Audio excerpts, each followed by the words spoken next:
Well, diddle my bollocks and call me Shirley. This article. The vote against Ilhan Omar does a disservice to Jews, and the fight against anti-Semitism. Yes, I'm sure it does. This article, my word people, this article is so dumb, I could do almost an entire video on just the stanza underneath the headline. It is so loaded with stupidity. So let's actually do that. So with that in mind, this one may as well be more of an intro than anything else.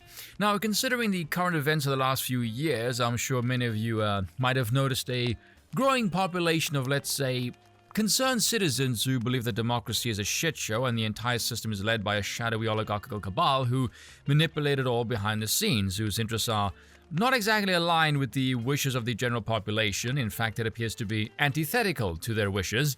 Again, considering the controlled demolition of the Western world, it appears all those people who were before labeled as heretics, skeptics, conspiracy theorists, and madmen, they were correct in their assessment. As I'm sure if you keep a watchful eye on the news, if only to observe the depths of immorality and stupidity the media will go to.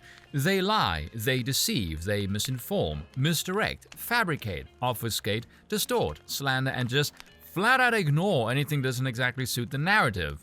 We all know these imps spend years bashing a chap, declare the sky is falling and set the place on fire to get rid of him, whilst also torpedoing their own ratings and credibility as they were hell-bent on riding the Trump bump like a sex addict who's high on time-limited Viagra, only to jam their geriatrical fossil into the mix who's managed to systematically destroy the joint as they do their best to scrape whatever credibility they have left as they continue to hemorrhage ratings and money.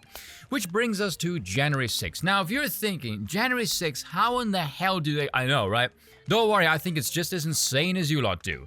Now, never mind the fact that on the one hand, we've got the dipshit Stewart over here who said that you'll need an F-35 or something to challenge the government, and on the other hand, we've got a media machine chock full of drama horse spastics who scream, "Oh my god, our democracy!" And as I said previously, the idea that a bunch of rowdy loppers are going to bum rush the Capitol and unarmed stage a successful bloodless coup against the most militarized nation on earth is one of the funniest things you will ever see.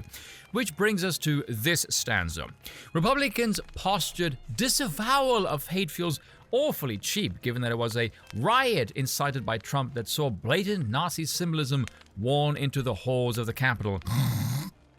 If you're sitting there thinking, did this stupid wretch just try and relate Ilhan Omar being ousted from her committee position to January 6th? Why, yes, she did. You know, I said before, some words have been hollowed out of all meaning and impact. Yeah, let's toss hate in there as well, shall we? That's bollocks useless at this point. Hell, words attached to it no longer have any meaning either. Hate speech? Like, who outside of a mental asylum escapee gives a shit about that anymore? Blatant Nazi symbolism. I don't know about you guys, but I consider the swastika the creme de la creme of the Third Reich. The rebel flag predates the swastika by several decades. Hell, even in the article they link in their own article, that just features the rebel flag and they don't tread on me snake one. When a so-called expert from Berkeley of all places, you can probably guess what that means, the white supremacy narrative, you can just tune that one out. That narrative didn't fly with anyone sane in 2016. Sure as hell wasn't gonna fly in 2020 with 4 more years of stupid stacked on top of it. It didn't call January 6th the left's get out of logic card. That's pretty good. It's freaking accurate as well, mind you. When you've had newspapers say insane shit like Larry Elder is a blackface of white supremacy, that is an actual article, you know that narrative is beyond beating a dead horse. Hell, it's gone from beating a dead horse to a horse has turned to glue to now you're thumping a dirt-ridden stick halfway to Middle Earth by now. It's just sheer lunacy. Let me get this straight. They're supposed to be a mix of white supremacists and anti-government anarchists. You would think, if you follow leftist logic, and I know that's an oxymoron, but let's just run with it for a moment, shall we? Those two would be at odds with each other, wouldn't you say? So apparently the anarchists must be winning because I don't see why the fascismist folks would be fans of Omar getting kicked off the committee seeing as she is anti-Semitic, and apparently so are they. And like I said before, the fascismus and the white nationalism shtick, yeah, they don't actually make any sense because they're not compatible. These people value guns and free speech. They're not fascists, you morons. This whole stupid bloody thing kicked off, mind you, because of a bunch of sissy thin-skinned Democrats who got all pissed off for shit Marjorie Taylor Greene shared on a Facebook post.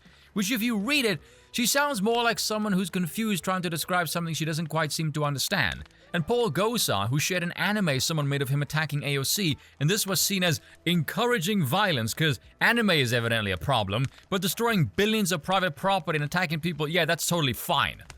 There's a headline in the article called Republicans Fake Outrage. I just sat there gobsmacked at the sheer brass balls of this wench to write that.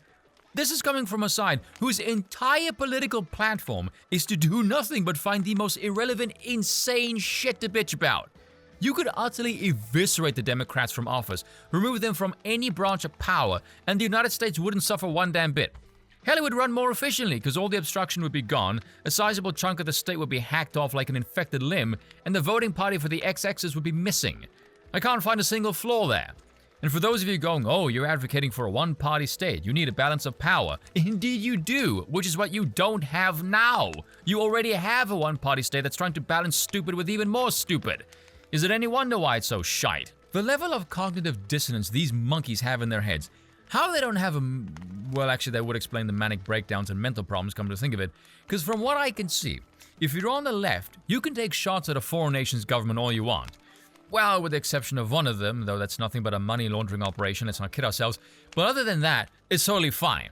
Hell, you can even hate your own whilst working in it and drawing money from the taxpayer, claim it's not doing enough, which will just, lead to more money being funneled to you, the irony of that one seemingly going over everyone's heads because, again, money in politics is a horrible ill, except when it's stolen through taxes and there's no accountability, and for some reason it's completely fine.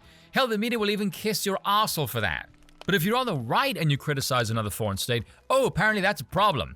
And if you criticize your own state for being useless and far too big, sluggish, and cumbersome, oh, then you must somehow be yearning for fascistic authoritarianism. How in the holy hell did we get here? And that is all for today. Thank you all for watching, and my lord do I hate politics.